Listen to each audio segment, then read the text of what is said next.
Hi GITV, I'm Bob the Axeman Hildebrand. Very happy to be back here again today because I'm holding in my hands an airsoft gun I've always wanted to use on the battlefield, namely an RPK.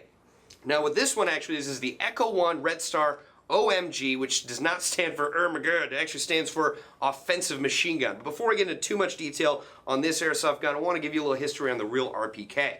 Now, the real RPK was designed in the mid-1970s for the Soviet military in order to provide more sustained, accurate, fully automatic firepower, which the AK-47 was not completely able to deliver. But as far as this gun goes, most of this gun is made out of metal, with the only exceptions being the polymer front hand grip, the magazine, the pistol grip, and the foldable rear stock. But as far as the front of this gun goes, it does have a metal outer barrel, and it comes with a 500 millimeter long inner barrel, which is great because a lot of other guns out there like M4 carbines, this is going to be almost 150 millimeters longer, which is going to allow you to get more range and be more accurate on the airsoft field of battle. Next up is this metal bipod, which is pretty cool, very useful in the field. Just undo the latch right there, move it forward a little bit, and you're good to go. You've got a great bipod. I do have a few issues with it, and sometimes it can be a little rough to use, but that's not really Echo One's fault. That's just how this bipod was designed for the Soviet military. So, got to give them props for realism on that one. Further on back, we do have a polymer front hand grip that is ribbed to dissipate heat on the real RPK, but it is texturized, so for airsoft purposes, it is going to be a little bit harder to drop if you have your hand on there. We do have a sling mount on the left side on the front and on the right side on the rear. I take issue with that just because I would want sling mounts on either side on the front and on either side on the rear, but that's how it is. Further back, we do have front and rear sights. The rear sight is adjustable, and all the numbers are actually painted in red, which I think gives it a cooler look.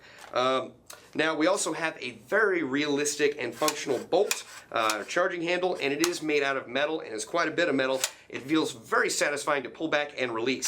It does have a satisfying clang to it, and when you open up the top of this receiver, Echo One went through a lot of effort just to make the internals of this gun look very realistic to the real RPK. So for those of you who are collectors out there who are concerned with taking this gun apart, be not aware. It looks very cool on the inside. So another feature on this that I like is that Echo One has added on their trademarks here. It does say Red Star OMG SEM California, United States of America, and it has other serial numbers which I will not deign to talk about.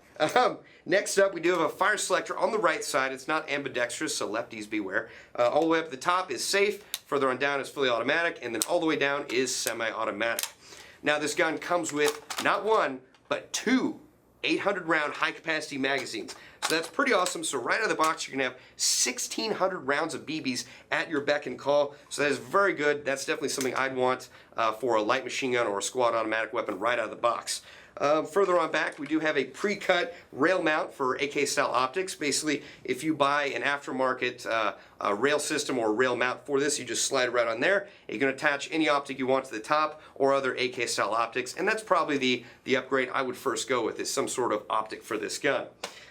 Further on back, we do have a slightly texturized pistol grip, and we do have a foldable rear-wired stock. Now, that's really good in case you're going to an airsoft operation which is using a lot of vehicles. Getting in and out of vehicles can be tough with a gun that is this long. So the ability to fold the stock will make it a lot easier to play and a lot easier so you don't bang your gun on a door or something.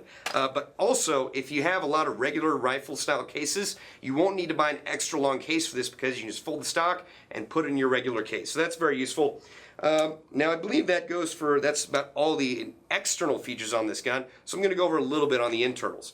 First of all, it comes with 7mm steel bearings. It does have I believe a metal one-piece hop-up and a metal bearing spring guide. So that's really good. It's going to keep the gun functional. And this is a version 3 gearbox, and it comes with a polycarbonate piston with one steel release tooth. And it also has a polycarbonate and ported piston head. Now beyond that, it does have an M120 spring, which is going to get this gun firing around 400 to 420 feet per second. Now, that can be an issue for a lot of folks in Southern California, where I am, where the field limits are 400 feet per second. But in the rest of the country, where there are some fields that have the limit set at 450, this gun is going to be right where you want it. But in case you really want this and you want to play it at a 400 feet per second field, springs do degrade over time, so it is possible if you put a couple thousand rounds through this, it may fire under 400 feet per second. And I believe that's all I have to say on the internals right now, but this gun does go for $345 on airsoftgi.com, and I personally think that's a pretty good deal considering you're getting a light machine gun that's almost completely made out of metal, 2 high-capacity magazines, a nickel metal hydride battery, and a charger. So that's definitely something I'd be excited about, but in case you're looking for AKs or RPKs, make sure to check this out. This is the Echo One Red Star OMG offensive machine gun. I'm Bob the Axeman Hildebrand, and this is GITV.